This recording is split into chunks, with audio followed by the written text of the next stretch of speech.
Even the most insignificant things can shed light on the terrible things that are happening under your nose. I didn't pay attention to my wife's strange behavior for a long time, but when I realized what was going on, there was no turning back. It's not so much how simple the question is, but how unusual it seems. Doris, with whom we have lived together for 23 years, casually asked me, "Are you going to the home office this month?" It seems like an innocent enough question. A quick count shows I've made that trip more than 100 times. I'm the store manager of a large grocery store, part of a national chain, and one of the most successful in the region.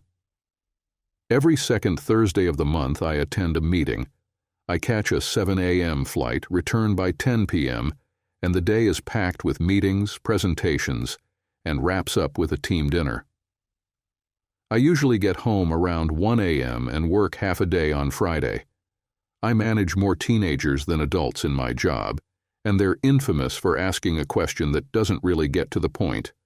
For example, they might ask, "Are we getting fresh produce on Saturday?"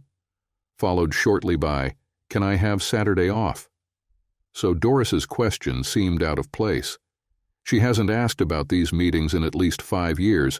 She knows I go every month. Why would she need to ask now? In poker, they call this a tell. I made a mental note. That evening, while handling the bills, I manage almost everything financial, I noticed something odd on Doris's individual credit card statement. A couple of charges from Angie's Elegant Rags, a high-end boutique. What struck me was that Doris had always complained about their outrageous prices. In the past, when Doris wanted to hide a birthday or Christmas gift, she'd stash it under the extra blankets in the hallway linen closet. The next morning, while she was in the shower, I checked her usual hiding spot but found nothing. I wasn't lucky this time, which only made me more certain the purchases weren't meant for me. I searched through her closet, but again, no luck. I had mostly forgotten about that purchase until Friday after work. One of the tasks on my to-do list was to inflate a tire on Doris's car. While searching her trunk for the air compressor, I came across 2 bags from Angie's Elegant Rags. One contained a shoebox with blue high heels, and the other, a flimsy blue cocktail dress. The soles of the shoes were worn. They had definitely been used. It wasn't hard to imagine that if the shoes had been worn, the dress likely wasn't in pristine condition either. Had there been some kind of event I had forgotten about? That didn't seem right. Why would the dress be hidden? A surprise party? But for what? Both of our 46th birthdays were a few months ago, and our wedding anniversary had been the month before that. There was no reason for my job to be honoring me either. I couldn't think of any logical explanation for the dress and shoes to be stashed away. Then again, maybe they weren't hidden on purpose. Maybe leaving them in the trunk was just an oversight. But overriding all my speculation was the undeniable fact that the shoes had been worn. I made a mental note of it once again. On Saturday afternoon, after finishing mowing the lawn, I hurried upstairs, stripped off my clothes, and turned on the shower. Earlier in the day I had bought some shampoo, which I left in a shopping bag on the stairs. I placed it on the first step so I wouldn't forget. That worked perfectly. Wrapping a towel around me, I went back downstairs. I heard Doris's phone ringing. She answered, so I stayed quiet. I grabbed the bag with the shampoo and headed back upstairs. "Hey sis, what's up?" "Let's talk about that when Buck's not around. He's upstairs in the shower." "Got it. Love you. Bye."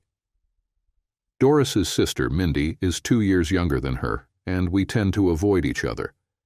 We used to get along, but since her divorce, she seems to think all men are trash. I can't stand being around her, and Doris knows this. It's not that she attacks me directly, but her attitude toward men is just so negative. Mindy's a bit eccentric. You never know what color her hair will be from one visit to the next. I just can't get my head around some of those bright colors. Maybe she sees someone with a snow cone in the mall and thinks, "Hey, I'd look great like that." I thought about that conversation while I was in the shower. I'd never considered spying on Doris before, but with two odd situations recently and the tone of what I overheard, I leaned toward it. No time like the present to take the plunge. "I'm heading out to run some errands. Do you need anything?" "Nope, I'm good." My first stop was the library, where I used their computers to search for a voice-activated recorder. I found one that seemed suitable and located a store that had it in stock. After buying it, I swung by the grocery store to pick up some fruit and snacks. Couldn't come home empty-handed. Doris spends a lot of time in the kitchen. Her computer setup is in the corner, behind the kitchen table. She can swivel her chair and watch the TV mounted on the wall in the living room. I attached the recorder to the side of the room fan. It needed a good cleaning anyway, so that was my excuse. My name is Buck. Including the time we dated, Doris and I have been together for 25 years. We both started out as fitness enthusiasts, but that phase ended a long time ago. I could stand to lose 50 pounds, and while Doris still has a nice figure, she could easily drop 30 pounds. I'm not someone who cares much about appearances, so the extra weight doesn't bother me. Doris, on the other hand, often complains about her weight and starts a diet, but within a few weeks, it's over. I keep myself busy with yard work and riding my motorcycle. We often spend weekends with our neighbors. Doris enjoys reading books and watching a lot of reality TV, something I've never really gotten into. She works as a receptionist at the hospital. Our only child, Jason, got married to Kelly a year ago, and now we're proud grandparents to Jared, who's 6 weeks old. Once Kelly goes back to work in a few weeks, Doris plans on babysitting to save them the cost of daycare. She's thinking of cutting back her hours at the hospital and keeping what she earns for her own spending money. When we first got married, we were the typical young couple. Intimacy in the morning, intimacy at night, sometimes both.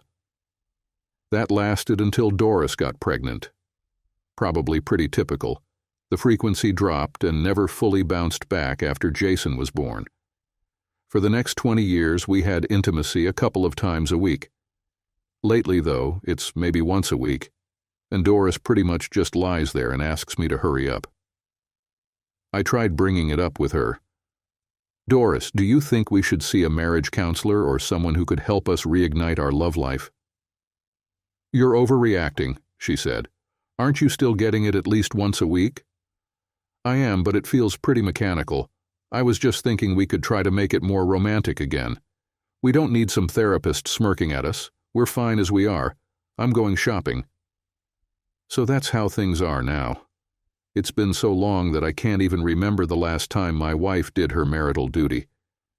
In fact, I can't even remember the last time Doris touched me for more than a few seconds. It's hard to believe that all married couples go through this. We used to go to meetings with each other or to the zoo, but now she just sits and watches her recorded TV shows. I ride a motorcycle to pass the time. Doris used to go with me too, but it's been a few years since then. We live together, but that's all. I thought things would change when Jared showed up. And maybe they are, since Doris now spends a lot of time with Jason.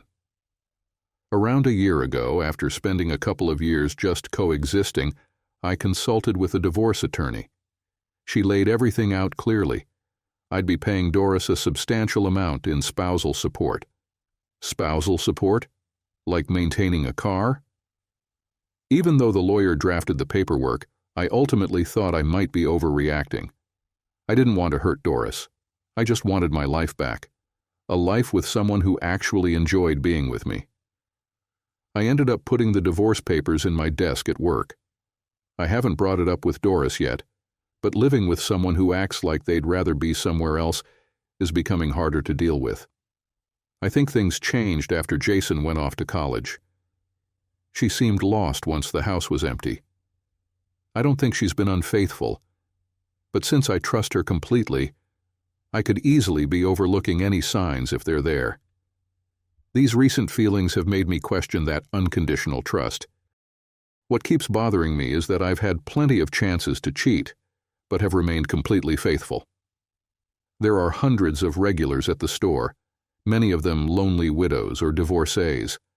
I've been flashed, grabbed, and propositioned, but I've always resisted. I just assumed Doris saw me the way I saw her and would never stray. Reality really does sting. I discovered this handy little tool for converting voice recordings into text. I simply insert the memory card from my recorder into my laptop and run the software. It downloads all the audio and creates a text file, which allows me to quickly scan through and check if there's anything that needs my attention. The only drawback to where I keep the recorder is that I can't reach it without using a step stool. I have to wait until Doris goes to bed before I can review the day's events. There are quite a few words that are transcribed incorrectly, but I can still grasp the overall conversations. My worries grew on Tuesday when Doris had another conversation with Mindy. "Hey sis, how are things?" "Good, no, not yet. Probably in the next half hour." "No." "Nope, I think so. Everything feels so dull here. I'm just not excited by him anymore." "Maybe next week. Buck has his monthly trip to the home office.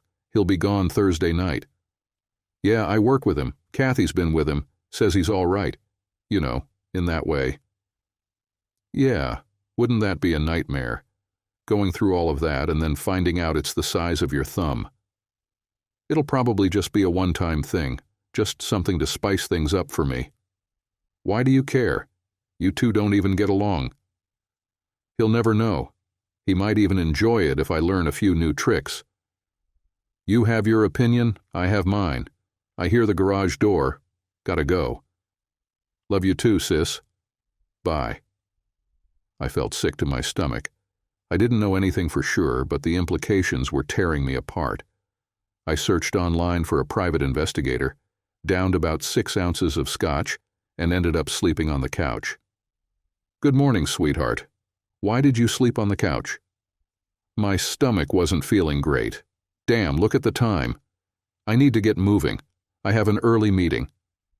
In reality, I had plenty of time and no meeting to attend, but I couldn't bring myself to look her in the eyes.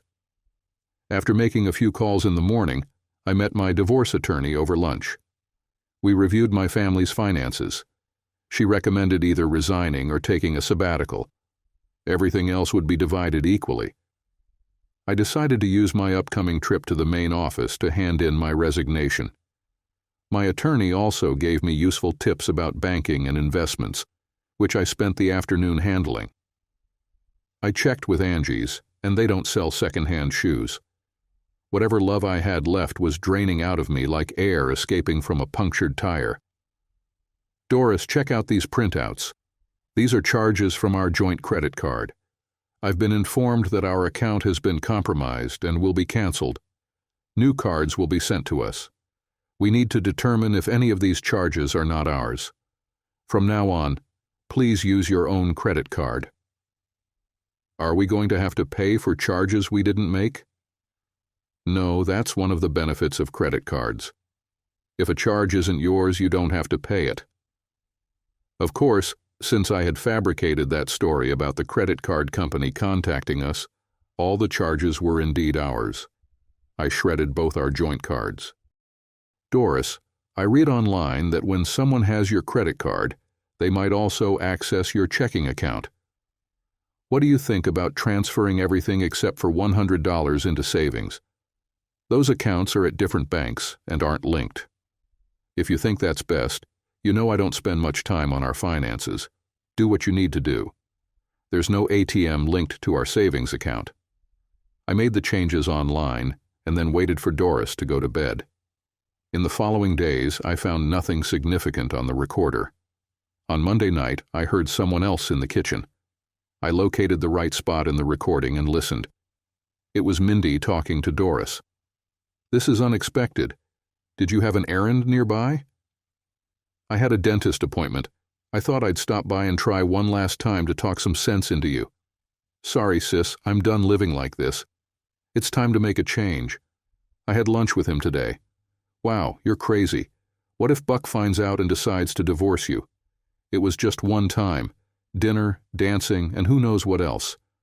I got carried away at lunch. Don't do this, sis. I've been through this kind of mess before. Just don't. I need to go. Crosstown traffic can be a nightmare. I'll call you tomorrow. Okay, drive safely. I guess that settles it. I sent an email confirming my appointment with the private investigator and another to my attorney to update the petition. During lunch on Tuesday, I instructed the private investigator to follow Doris all day on Thursday. Once he confirmed she was on her way to her lover's house or motel, I wanted him to serve her. After work, I stopped by a few extended stay properties. Doris was upset when I got home 2 hours late. Does your phone even work anymore? Your dinner is cold. Heat it up yourself. She went straight to the bedroom. I left the food on the stove, having picked up some fast food earlier. I started making a checklist of people to call, things to say, and various annoying tasks to handle when separating. The recording from Tuesday was one-sided again. Hey, sis, what's up? You sound like a broken record. It's just one time. I told him that. Maybe you're right, and I will enjoy it and change my mind. I suppose that's the risk I'm taking. Who would want him if he leaves me? He's become so dull, so good luck to him if he does. He's been really unpleasant lately. Oh yeah, right. I must be oblivious to all those love-starved women. Maybe I am. Talk to you later. I realized they no longer ended their calls with, "Love you." It seems things are getting pretty tense. My opinion of Mindy had definitely shifted. I packed on Wednesday evening after a quiet dinner with Doris. There hadn't been any hugging, kissing, or intimacy since last week's revelation. I was no longer surprised by Doris's lack of emotion. On Thursday morning, I left an hour earlier than usual, long before Doris woke up. As I drove to the airport, it struck me that I might never sleep in that house again. While waiting to board, Doris called. You left before I was up.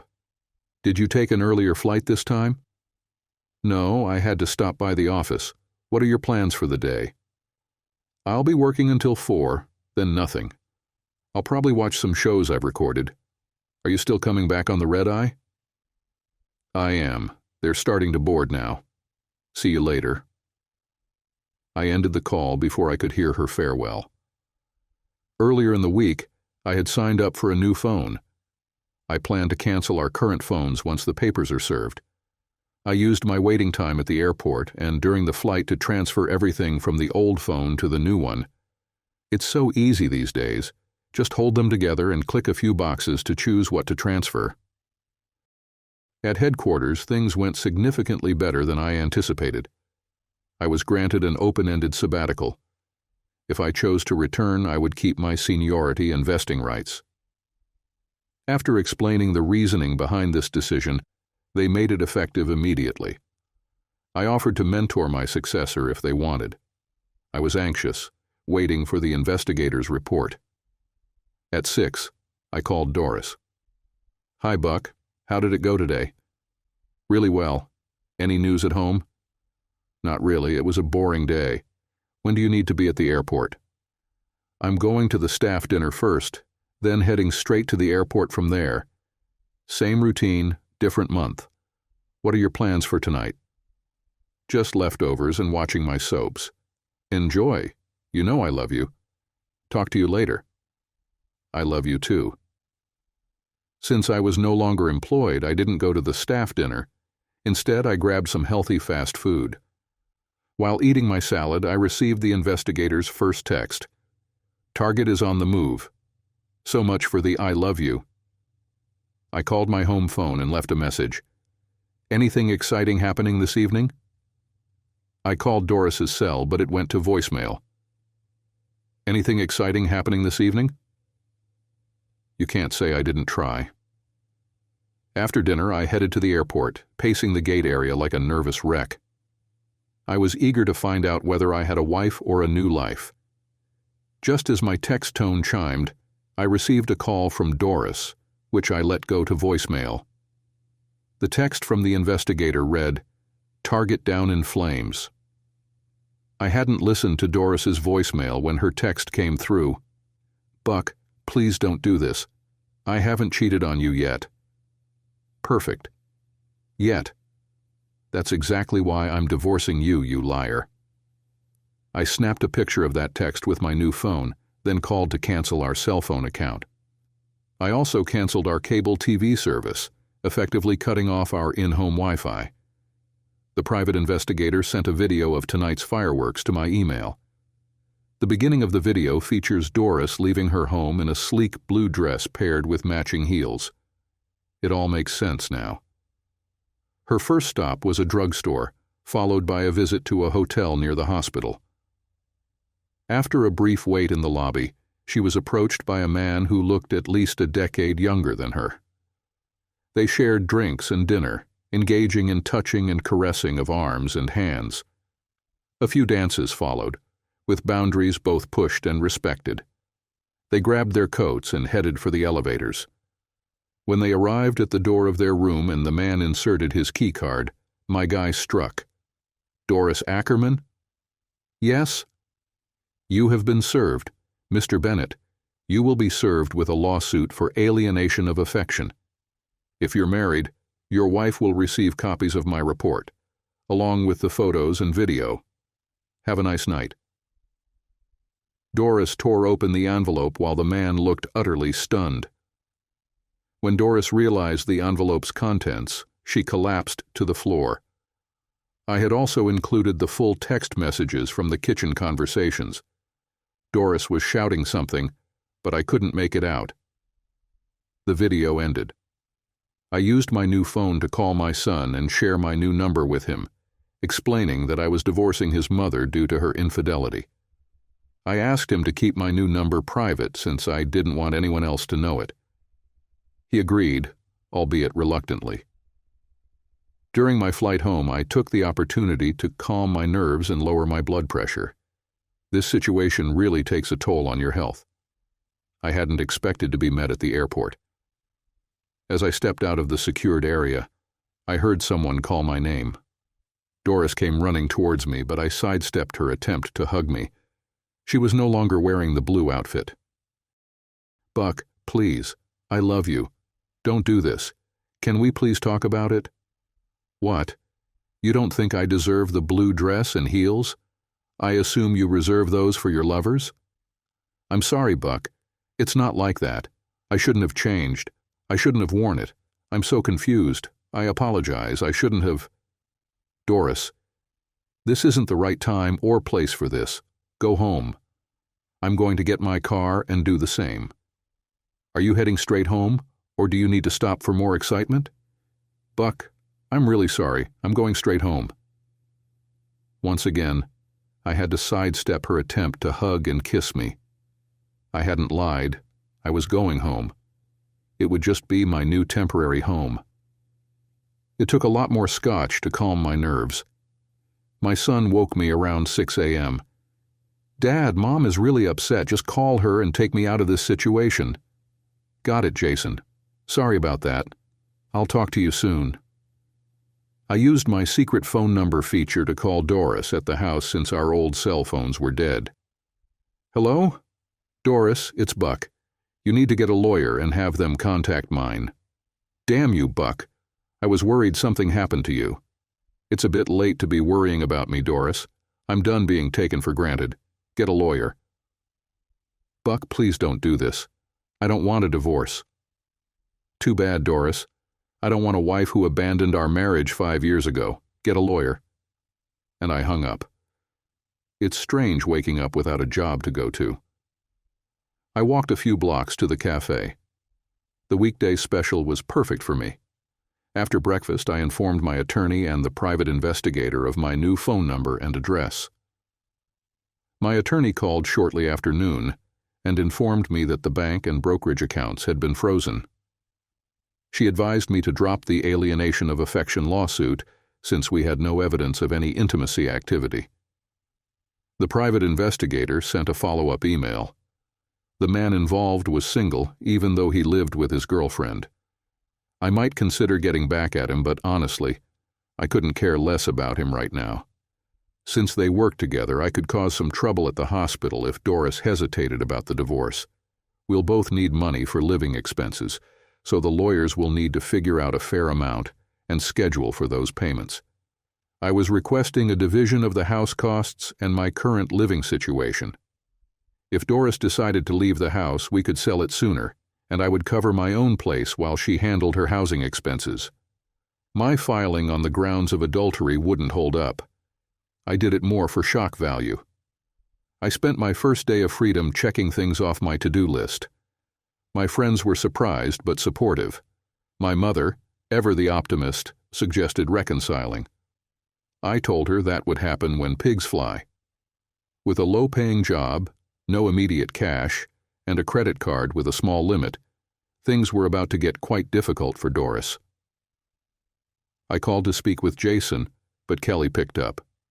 "How's my favorite daughter-in-law?" "Cute, really cute. I'm not just your favorite, I'm also the one you despise the most. Do you have any idea how many times Doris has called? She's been all over the place, screaming 1 minute, crying the next. You're definitely my favorite now. It's nice to see her suffering. It's only a fraction of what she put me through. I don't really want to know the details, but I'm not oblivious. She's having an affair? You're not just beautiful, but also clever. My investigator caught them last night. I'm a bit worried about letting her babysit Jared. I can't make that call for you. I'd love to meet up for dinner. It doesn't have to be tonight. My schedule is wide open. I'll talk to Jason. Is this a good number to reach you? Yes, it is. Please keep it to yourself. Talk to you soon. Send my love to everyone. Love you too, Dad. Goodbye." Friday night was emotionally overwhelming. The reality of everything that had happened finally hit me. I tried to drown my problems with some alcohol and too many painkillers. It wasn't until well after midnight that I finally fell asleep. Saturday morning's breakfast with Jason, Kelly, and Jared was nice. They've started ignoring some of Doris's calls and letting them go to voicemail. After breakfast, I stopped by my old house. I couldn't tell if Doris's car was in the garage, so I parked down the street and took a look through the window by the garage. When I saw she was home, I decided to come back later. I might need to buy a fresh shirt if I can't get in soon. "Hey, Jason, it's been a while. Can you get your mom to come over or meet her somewhere? I need to grab a few armfuls of my clothes." "Sure thing, Dad. I'll call you back and let you know." About 10 minutes later, Jason told me, "She's meeting us for lunch at noon." Once I saw Doris drive away, I went inside and began searching the house. I left a note. "Stop by to talk. Guess you're out finding more excitement." I moved my motorcycle to a friend's house nearby, then walked back and packed my car to the brim. On the way out, I stopped at the discount store for some snacks and picked up a thank you card for Mindy. I included copies of the texts from the kitchen recordings. "Mindy, thanks for trying. Buck." I spent Saturday afternoon and most of Sunday watching horse races at the off-track betting place. I need to find a hobby. Retirement is way too dull, and this was only my first weekend. I bought the Sunday paper and started looking for volunteer opportunities. On Sunday, I was at the off-track betting spot, sitting next to Martin, a retired insurance agent who's really into horse racing. His enthusiasm got me interested in learning more about betting. He proudly shared his picks and ended up having a pretty profitable day. I followed some of his bets, winning a few and losing a few, and ended the afternoon about $20 up. Not bad for a day's entertainment. On Monday morning, I completed the paperwork to volunteer at the pet shelter. My attorney called to arrange a meeting with Doris and her lawyer, and we settled on Thursday at 4 p.m. Later that day, I spent about 5 hours with Martin. He lost a few big bets but managed to recover most of it, finishing just slightly down. I lost around $10, but it was still pretty cheap fun. Wednesday was my first day working at the pet shelter. I had a 4-hour shift, and the affection from those little animals couldn't have come at a better time in my life. After my Thursday shift, I settled into the conference room. Doris had made an effort to appear presentable. Both of our lawyers greeted us with stern looks, and the negotiations began. Doris and I sat in silence as our attorneys went back and forth. I intentionally sat on the same side of the table as Doris, so we wouldn't have to face each other. We will not accept the filing based on adultery. Mrs. Ackerman, what did you purchase at the drugstore on the night you were served? Don't answer that. This needs to be changed to irreconcilable differences. We'll take that under advisement. Anything else? You neglected to mention spousal support. Good point. Since Mrs. Ackerman is the only one currently employed, I propose Mr. Ackerman receive 25% of her net pay. Doris erupted. No way! He has a well-paying job. Taking a few weeks off doesn't change that. Mr. Ackerman had a well-paying job. He's currently unemployed and was so before Mrs. Ackerman was served. What we propose is to remove the adultery claim and agree to no spousal support from either party if this agreement is filed with prejudice. May I have a moment alone with Mrs. Ackerman? We left the conference room, and I noticed Doris fidgeting in her chair. She went through several tissues before we were called back in. We have a few conditions. First, if Mr. Ackerman secures paid employment within the next 12 months, the issue of maintenance will be revisited. We want the request to split Mr. Ackerman's housing costs removed. He is welcome to remain in the home. The house will be put on the market immediately, and once sold, the proceeds will be split 60-40 in Mrs. Ackerman's favor. We also request that the savings account be divided equally and dispersed right away. Can I have a few minutes alone with Mr. Ackerman? They left the room, and I quickly did the math on the house. We had about $300,000 in equity, which meant I'd be giving up $30,000 if I agreed. We decided to accept with conditions. We will accept these terms with one condition. Until the house is sold, Mrs. Ackerman will be responsible for all its expenses. If it doesn't sell within 6 months, it will go to auction. A few murmured words later, they replied, "Accepted." As I was getting ready to leave, Doris asked, "Buck, can you stay and talk with me?" "Doris, once the paperwork is signed and submitted, I'll meet with you." I should have felt good about how well things went, but I sat alone in my room sipping scotch in the dark. I wondered how many people would reconsider marriage if they knew how much it hurt when it falls apart. The next morning, though, the pets made me forget everything. I was really enjoying my afternoons at the track, betting on horses. Martin loved sharing his method for picking winners. I hit a trifecta that paid just under $200. What a thrill. The loneliest part of the day was the time between dinner and going to bed. I would listen to music or read books. Occasionally, I'd bet on horse races online. It's easy to get hooked on that, especially since they offer races worldwide. I tried going to the local pubs, but I always felt out of place, so I'd just go back home. On Monday, after my shift at the shelter, I stopped by to sign the updated dissolution petition. I texted Doris, "Dinner at our favorite pizza spot? What time works for you?" Almost immediately, she replied, 6 p.m. At the off-track betting site, I didn't do particularly well that day. Martin, however, hit the pick 6 for $3,200. He spent $240 on the ticket. You have to spend money to make money. 24 is the largest single bet I've placed so far. My stomach churned as I sat across from Doris. Makeup couldn't hide how worn out she looked. "Buck, please, just let me talk without interrupting. I'm truly sorry. And I don't just mean because I got caught. I've had time to think, and I see how awful I've become. I've tried and tried to find an explanation. Once I get my share from the house, I plan to get counseling. I never meant to hurt you. Those texts clearly show how heartless I was. You have every right to blame me. My heart is shattered, and I cry myself to sleep most nights. Please, try to find it in yourself to take me back. I love you now more than ever. Doris, tell me about the blue dress and heels. Looking surprised, she said, The dress. I bought it for that night. Why does it matter? I sat in silence, avoiding eye contact. I pulled up a screenshot of the first message she had sent me and showed it to her.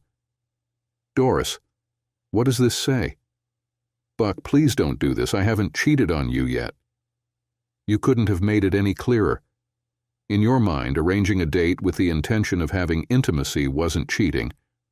How did you phrase it? You have your opinion. Mine differs. Even if we got back together yet means it's not if, but when you'll cheat. Your true self was speaking. I'm not willing to wait around until you find me just as boring as before and feel the need to cheat again. Who I am, who I've become, and who I'm likely to be don't align with who you are, who you've become, and who you're likely to be. I believe you were being honest when you said I no longer excited you. We've been living a lie. You fell out of love long ago. Your words and actions have shown clearly that you only care about yourself. You stopped caring about us. It became all about you. My heartbreak now doesn't make me any more interesting. I tossed the divorce papers from 2 years ago in front of Doris. I had thought about asking you for a divorce back then, but I didn't want to hurt you.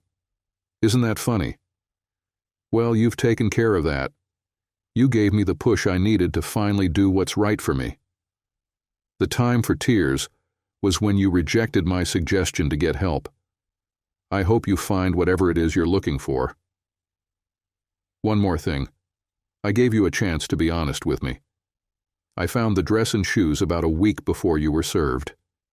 The shoes had already been worn.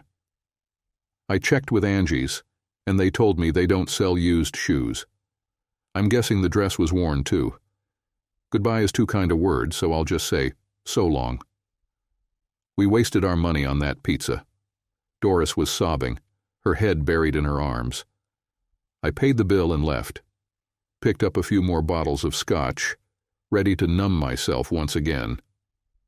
I had visited a few dance clubs and pool halls, but quickly realized I wasn't ready to act on any urges.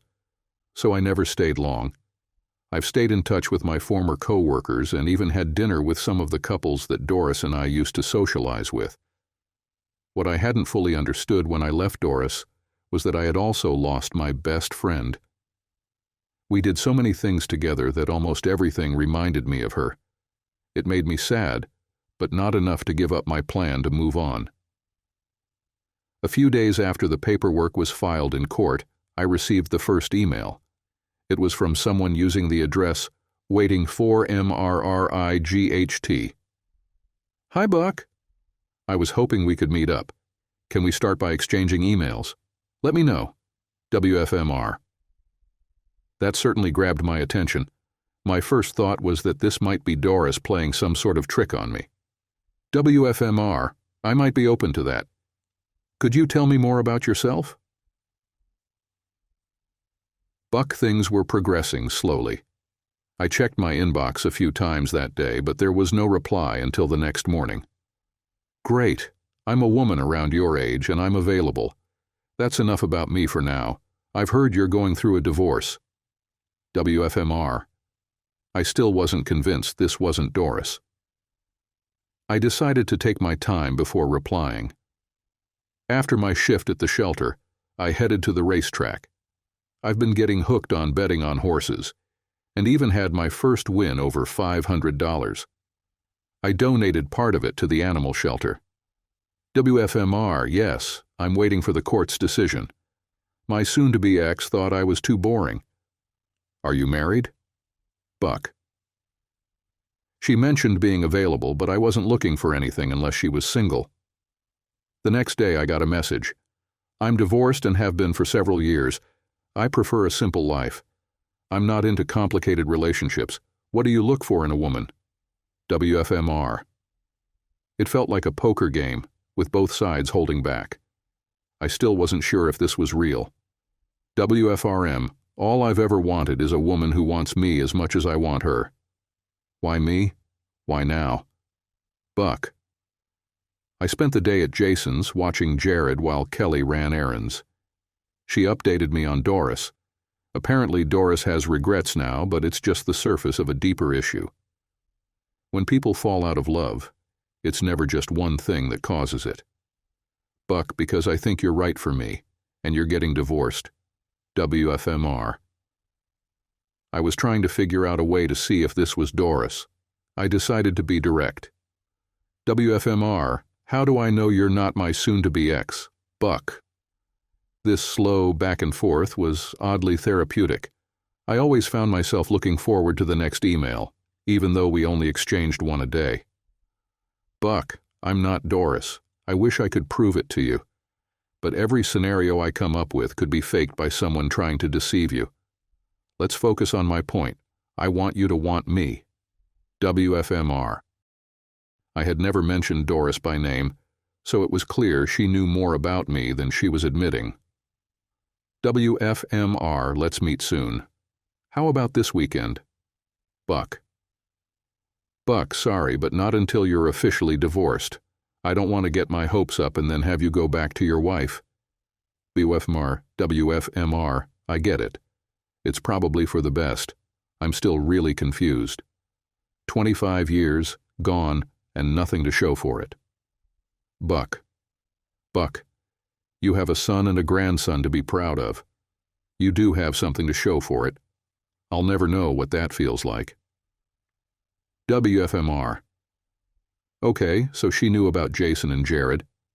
She definitely wasn't just some casual acquaintance. WFMR, sorry, I get emotional sometimes. I guess I never asked if you have kids. Buck. Buck, no children. My marriage ended before we ever reached that point. Maybe it's for the best, given how things turned out. What's it like being retired? WFMR. Who said I was retired? That probably means she's been talking to Doris. For a moment, I thought it could be Mindy, but I dismissed that idea since we've been on bad terms for so long. Maybe it was one of the neighbors. A few of them are single, and I suppose it's possible that one or more of them are divorced. WFMR, boring. I really miss working. Having all this free time makes it hard to move on from the past. How long did it take for you? Buck. Buck, how long? I'll let you know as soon as I find Mr. Right. WFMR. Day after day, we exchanged brief emails. Neither of us revealed much about ourselves. It became a fun game that had now lasted 2 months. We spent several days talking about how lonely the evenings and nights could be. She wouldn't say how she knew me, but at least admitted we had met before. Doris had tried several times to persuade me to call off the divorce. I refused to meet with her, but spoke to her on a few occasions. I suppose boring is better than being lonely. It was clear she regretted her choices, but my heart had grown cold. It was the next email that made me start thinking I should see where this was going.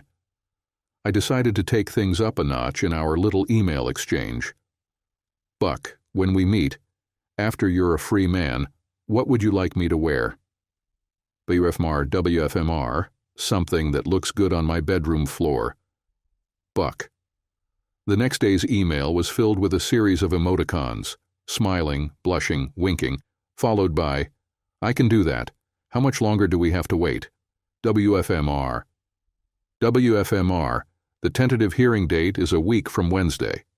I'm looking forward to finally learning who you are. Buck.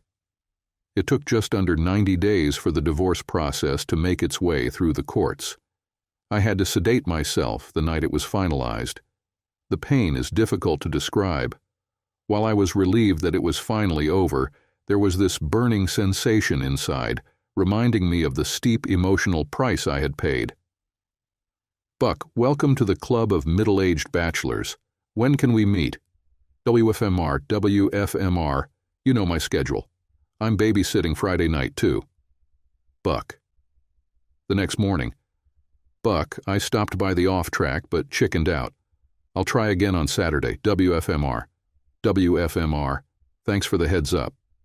I haven't shaved or showered in months, so this gives me some time to clean up. Buck. On Saturday morning. Buck, please be gentle if you don't want me. WFMR. If this was Doris, I wasn't going to be gentle about it at all. I hadn't even figured out my response when there was a knock at the door. To my surprise, it was Mindy. She was wearing flip-flops, a gray sweatshirt, and black sweatpants. Mindy, what a surprise. Come on in. Wow, you've lost some weight. You look fantastic. Those highlights really suit your hair. I've just made a fresh pot of coffee.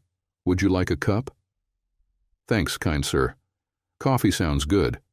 I heard you're single again. It seems I am. What brings you by so early on a weekend? I grabbed the coffee pot and poured a cup, and when I turned around, Mindy had her arms wrapped around my neck. Would you like to be my Mr. Right? I used to think you were just flirting with me by email, but considering all our differences, you know. What does it mean to be right? Well, if you put your hands under my sweater, you'll notice something strange. I took the hint, and our eyes met. And if you take a chance and go further, you'll get a reward. Everything happened in a blur, but it was an unforgettable experience. She was beautiful. During dinner, we ordered pizza, and Mindy stayed the night. I think I had more intimacy that night than when I first got married. We talked during the breaks. Why have we never gotten along? I asked. It was a love-hate situation. You were so sweet and caring, while the jerk I married wasn't like that. I've always been jealous of Doris. It was thought that all married men were bad guys, just like mine, but you just wanted her to be happy. She's such an idiot. I hope we can become more than just friends. On Sunday evening, we went out for dinner. Mindy was completely different from the woman I didn't like. We chatted about our lives and everything seemed so natural, especially after we'd been flirting for over 2 months. After that, we returned to my house and hugged and watched a movie. With a twinkle in her eyes, she said, I have to go to work tomorrow. Can I leave you alone with something to think about? Of course. I accepted her invitation and we've been together ever since. We both got tested for diseases and, after receiving the results, moved on to more adventurous pursuits. Mindy offered one of the best decisions we've ever made. Buck, before things get too serious, I think we should see a psychologist. I intend to succeed. I want to understand what you're going through, and I want you to understand my past as well. I will do whatever it takes to make you mine. I love you. Mindy, I think this is an amazing idea. I love you too. It helped me realize Mindy's divorce and her bitter attitude towards it, and also helped her understand my situation. More importantly, it taught us to recognize when we annoy each other. I need to remind myself that Mindy is not Doris, and she needs to remember that romantic relationships can be quite difficult if a recently injured partner is not given enough time to recover. I never believed that the therapist was mocking us. Buck, it's time for you to share what you've learned about Mindy. I realized that behind her stern appearance lies one of the most loving and caring women a man could ever dream of. As for her family, it all cleared up one evening when Mindy got a call from her mother. Mindy managed to keep her composure until the conversation came to an end. Let me simplify the task for you. Never call me again. Understood? Then she hung up the phone. What was that? My mom is not sure she can survive this. She mentioned that Doris would never speak to me again. To be honest, I wouldn't care if I ever heard about them again. They can struggle with loneliness and depression for years, while I focus on what I want. They can go to hell. It was difficult for me to understand her mother's point of view. She had a divorced daughter who lived alone, and the other was married to a boring man. Not that it was another boring person. It seemed that nothing had really changed. I used my cell phone to call Mindy's mom. Hi, Buck. What do you know about Doris's lovers? You know, the ones I found before the divorce. She was speechless. Speak up, I can't hear you. I didn't know about it. Well, then take your self-confidence and shove it away. I hung up the phone. Mindy smiled and snuggled up to me. I kissed her. We held on to each other for a long time, and the audacity that night was incredible. Mindy and I got married in Las Vegas. Jason and Kelly have accepted Aunt Mindy as my spouse. They keep us updated about the rest of the family. It seems Doris has developed a drinking problem, which worries Kelly since a drunk babysitter isn't ideal for her. I offered to help finance legitimate daycare now that I've sold the house and have more money. I didn't reach my goal of 12 months without maintenance. They opened a new store, and I took the position of store manager. Doris will receive some money for the next 18 months, and Mindy made my choice clear. I've been donating monthly to the animal shelter, and Mindy has started volunteering there with me on weekends. I still enjoy horse racing, but now I do it from the comfort of Mindy's living room. It's much more challenging than Martin made it seem. Mindy's mother is trying hard to draw her back into the family. Mindy thinks it's too soon, but maybe in a year her feelings will change. Doris has sent letters to both of us. Mine was 8 pages long, while Mindy's was even longer. Mindy took hers into the bedroom when she began to cry. I wasn't particularly interested in reading what Doris had written. Buck, would you mind if I started talking to Doris again? Mindy, you know I would never stand in your way. She really got to you, didn't she? Definitely. She warned me that if I ever hurt your feelings, she would never forgive me. Did you read her letter to you? Number. If I start picking at my wounds and they bleed again, who can I blame? Call her and start repairing the relationship. I'll go take a walk. They talk regularly now, but I don't want anything to disrupt my relationship with Mindy, so I maintain my distance from Doris. Mindy is my new best friend, and we hardly spend any time apart. She seems to enjoy our motorcycle trips together. Loneliness has vanished since I've been with Mindy, and it seems to have found a new home at Doris's apartment.